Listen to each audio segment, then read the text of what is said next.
What's going on, guys? Charles Cerrito here. I don't even know what to call this episode, but I'm super excited to finally talk about our 2020 Ford F-150 Raptor behind us. We've had this truck for about, I think we're on our fourth or third month right now. And as you can tell, if you can see in the video, the tires are definitely beat. We definitely don't give this truck any love. It's been on a couple of racetracks already. We have done a ton of off-roading.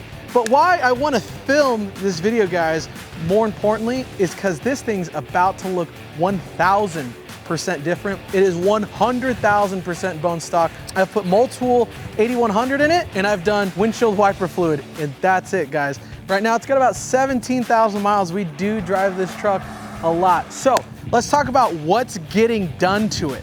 We are working on some super secret stuff with Full Race Motorsports. I can't talk about one modification. It's gonna be the Full Race Motorsports intercooler, charge pipe, intake, catch can, radiator, and transcooler. We're gonna be keeping the stock downpipes on for the time being, and we'll be making our own exhaust. And I'm super excited for this because I want this thing to sound like a Ford GT, and I'm not lying.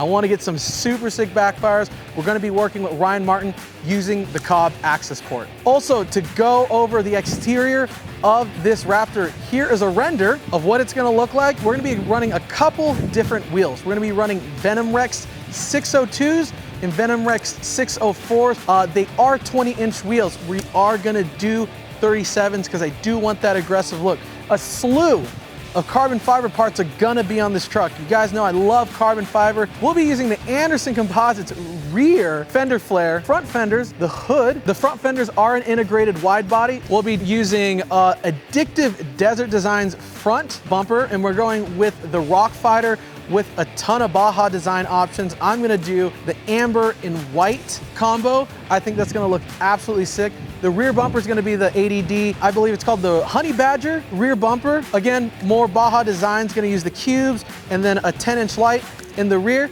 and then an ADD rear overland rack that's gonna hold our tent. And I can't remember what the tent is called, but we're gonna put it right here. It is one of the sickest tents on the market right now. I can't wait to get it on this truck. So yeah, my goal's a little goofy here. This is my first truck. I kind of want to combine race car elements with overland elements because I love camping, guys. I got to go camping a few months ago. It was super relaxing. I love off-roading the truck. That's why I'm gonna put 17s back on it. And of course, you guys know I'm still gonna drift it. And we are gonna show you guys every step of the way of how to install every single part on this truck. It's gonna be painful, it's gonna be tedious, but I can't wait to show you guys how to install every part. We're gonna break down every video individually when we do it. But right now, we're gonna go to the dyno over at Black Market Racing, get a baseline number before we start adding the performance parts, and see the gains overall when installing the Full Race Motorsports bolt-on application parts.